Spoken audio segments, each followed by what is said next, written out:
Ohm's law की अगर हम बात करें तो हमारे पास क्या आता है, बहुत ही सिंपल सी चीज़ है, V is equal to I R हमारे दिमाग में आता है। लेकिन V is equal to I R आया कहाँ से, क्या लॉजिक है, सारी चीज़ें हम यहाँ पर देखने वाले हैं।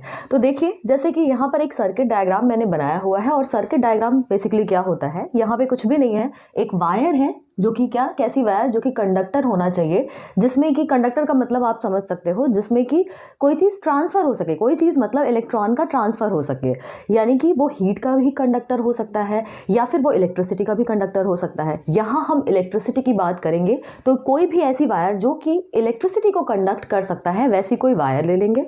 उसके बाद हमने क्या किया, यहाँ पर इसे बैटरी से कनेक्ट कर देंगे। ठीक है, बैटरी से कनेक्ट करने के बाद हमने क्या किया, यहाँ पर एक हमारे पास क्या है, की है। की का मेन काम क्या होता है, जैसे कि आप अपने घरों में भी देख सकते हो, जैसे कि कोई भी स्विच है, स्विच हम ऑन करते हैं तो क्या होता है कि फ़ैन अगर आपको ऑन करना है, आपने स्विच ऑन किया और फ़ैन अपने आप चलने लगता है। क्यों होता है ऐसा, क्योंकि जो की होता है वो एक कनेक्टर का काम करती है। पूरी वायर जो है अगर क्लोज सर्किट होगी तभी फ्लो पॉसिबल है, अगर क्लोज सर्किट नहीं होगी तो फ्लो पॉसिबल नहीं होता। तो इसी तरीके से जो की का काम है वो क्या होता है, वायर को कनेक्ट और डिस्कनेक्ट का काम करती है यहाँ पर। उसके बाद ये जो आप ए देख रहे हो वो क्या है, ये ए है, ये बेसिकली क्या है, एमीटर है, जो कि करंट को मेजर करने के लिए यूज़ किया जाता है। उसके बाद हमने यहाँ पर क्या लगाया है, एक वोल्ट मीटर डिवाइस लगाया हुआ है जो कि वोल्टेज को मेजर करता है। ठीक है, अब हम बात कर लेते हैं कि ये जो करंट होता है, करंट क्या होता है। ठीक है, उसके बाद हम देख लेते हैं कि ये जो वोल्टेज है या पोटेंशियल डिफरेंस है वो क्या होता है। उसके बाद हम चीज़ों को समझेंगे कि ओम्स लॉ एग्जैक्टली है क्या या कहता क्या है।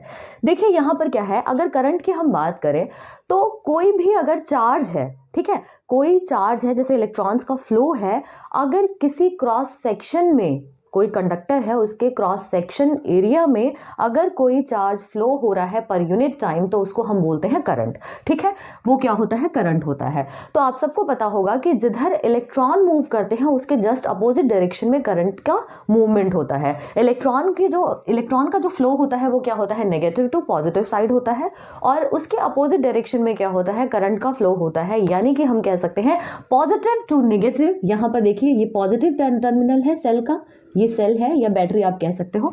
पॉजिटिव टू नेगेटिव साइड में क्या होता है, ये सारा का सारा फ्लो होता है किसका, इलेक्ट्रिसिटी का।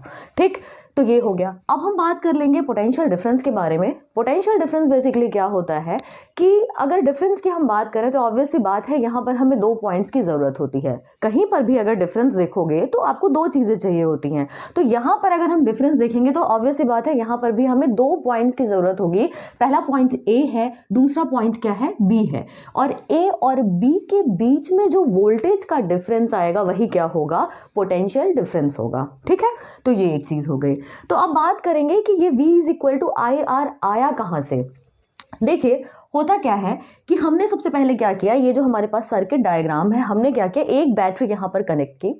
एक बैटरी से हम क्या कर सकते हैं, यहाँ पर पावर सप्लाई हमारी ऑन हो गई। ठीक है, पावर सप्लाई जब ऑन हो गई तो सबसे पहले हम क्या करेंगे, कुछ चीज़ें मेज़र करके रख लेंगे। कुछ चीज़ें मतलब क्या चीज़ें हमें मेज़र करनी है, एक तो हमें करंट को मेज़र करना है और दूसरा हमें क्या मेज़र करना है, हमें वोल्टेज को मेज़र करना है। ठीक है, तो हमने क्या किया, सबसे पहले हमने किया करंट को मेज़र कर लिया। करंट आई से डिनोट किया जाता है और इसकी जो यूनिट होती है वो क्या होती है, एम्पियर होती है।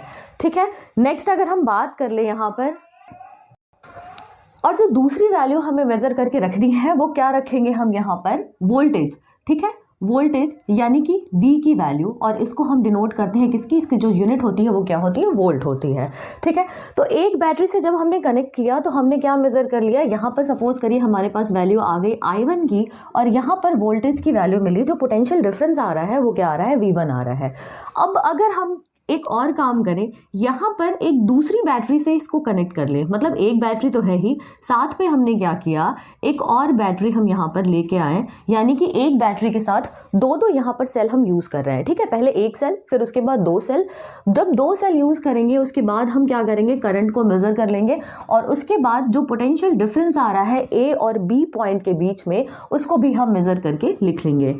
सेम मैनर में हम क्या करेंगे, 3 सेल को यूज़ करेंगे, है ना, 3 सेल को यूज़ करेंगे और 3 सेल को यूज़ करने के बाद हमारे पास क्या आ जाएगा, इसी तरीके से क्या मिल के आ जाएगा यहाँ पर I3 और V3, ठीक है। इसी तरीके से अगर हम 4 सेल मेज़र करें, मतलब 4 सेल हम यहाँ पर लगाकर मेज़र करेंगे तो हमें ये चीज़ें इस तरीके से मिलती जाएगी, ठीक है, ये सारी चीज़ें मिलती जाएगी।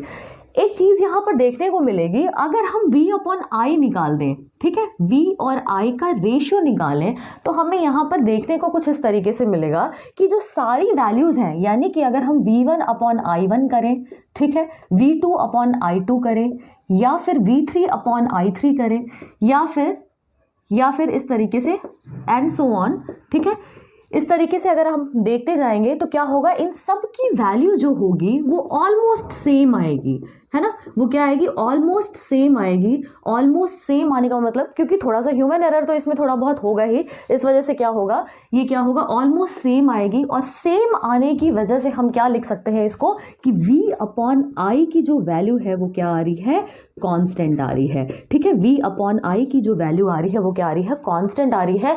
ये जो कांस्टेंट है इसको हम रिप्लेस कर देते हैं किससे रिप्लेस करेंगे, इसको हम रिप्लेस करेंगे R से, और ये जो R होता है इसको हम नाम दे देते हैं रेजिस्टेंस। क्या होता है ये, रेजिस्टेंस, ठीक है। और यहाँ पर अगर आप क्रॉस मल्टीप्लाई कर दो तो V इज इक्वल टू क्या निकल के आ जाता है, I इंटू R, ठीक। तो R क्या हो गया, रेजिस्टेंस हो गया, V क्या है, आपका वोल्टेज हो गया, I जो है वो करंट एम्पेयर में हो गया। अब बात आती है यहाँ पर कि रेजिस्टेंस की जो यूनिट होगी वो क्या होती है, रेजिस्टेंस की जो यूनिट होती है वो होती है ओम। इसको ग्रीक लेटर में अगर आप करना चाहो तो ये इस तरीके से डिनोट किया जाता है, ठीक है। तो ये एक चीज़ हो गई। अब एक पॉइंट यहाँ पर और आता है कि रेजिस्टेंस की जो वैल्यू होती है वो किन किन फैक्टर्स के ऊपर डिपेंड करती है। तो मेन यहाँ पर 3 फैक्टर हैं। सबसे पहला कि जो वायर है, जो कंडक्टिंग मटेरियल है, उसकी लेंथ कितनी है, तो किसके ऊपर डिपेंड करेगी। सबसे पहला पॉइंट क्या है कि लेंथ ऑफ द वायर, सबसे पहला पॉइंट क्या है कि लेंथ ऑफ द वायर पे डिपेंड करेगी, length of the wire. Second point क्या है, सेकेंड पॉइंट क्या है कि क्रॉस सेक्शन एरिया पर डिपेंड करेगा। क्रॉस सेक्शन एरिया का मतलब क्या है, क्रॉस सेक्शन एरिया का मतलब ये, जैसे कि ये मार्कर है, ठीक है, इसका क्रॉस सेक्शन एरिया क्या होगा, मतलब बीच से अगर हमने इसे कट कर दिया, यहाँ पे आप देखो इस तरीके से, अगर मैंने इसको बीच से कट कर दिया तो कुछ इसी तरीके से ये दिखाई देगा, है ना, ये सर्कल की तरह दिखाई देगा। तो ये क्या हो गया, ये चीज़ जो होगी, ये इसका जो एरिया होगा वो क्या होगा, इसका क्रॉस सेक्शन एरिया होगा। यानी कि वायर के क्रॉस सेक्शन एरिया के ऊपर डिपेंड करेगा, लेंथ ऑफ द वायर के ऊपर डिपेंड करेगा। और थर्ड जो पॉइंट है वो किसके ऊपर डिपेंड करेगा कि मटेरियल का नेचर कैसा है, जो हम मेटल यूज़ कर रहे हैं, जो हम वायर यूज़ कर रहे हैं, उसका नेचर कैसा है, यानी कि नेचर ऑफ द मटेरियल।